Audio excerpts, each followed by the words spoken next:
Okay, so today we're diving into some really fascinating material centered around this book, Swarm Intelligence Algorithms, a tutorial. Hmm. If you've, flagged this for us, you're probably looking for a way to grasp how nature itself is, well, inspiring some powerful computing techniques. Exactly.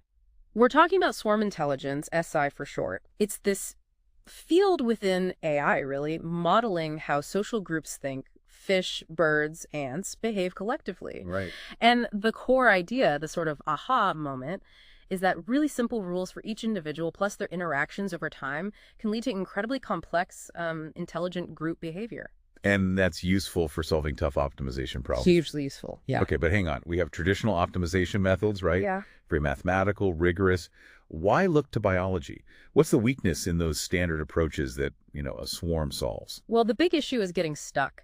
Think of Mhm. traditional methods like a lone hiker dropped on a mountain trying to find the lowest point just by always walking downhill from where they start. To do that, they often need something called the derivative objective function, basically, calculating the steepest downhill direction.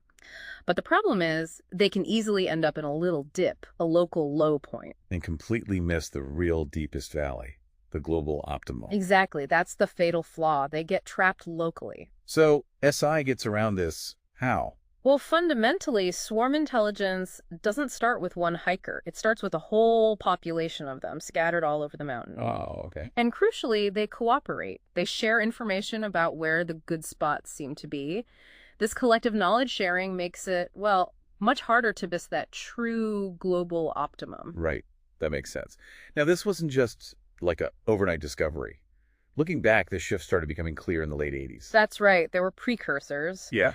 Three key algorithms sort of set the stage before things really took off. First was stochastic diffusion search, SDS, back in '89. Inspired by ants, I read. Yeah, specifically the tandem calling of one species, how one ant recruits another. Pretty specific. And then came, maybe the more famous ones, moving towards systems with actual memory. In '92, ant colony optimization, ACO. That's the pheromone trail one. Yeah, so the one. Based on how real ants use those chemical trails to find the best paths, usually in graphs for computational purposes. How does that translate to code, though, the pheromones? It's essentially a probabilistic thing. Simulated ants lay down digital pheromones on paths that lead to good solutions.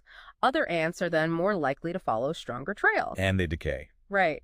Crucially, the pheromone fades over time if paths aren't reinforced. It's this elegant, self-organizing way to prune bad solutions and focus on the good ones, all without a central controller. Okay, fascinating. Yeah. Then just 3 years later, '95, particle swarm optimization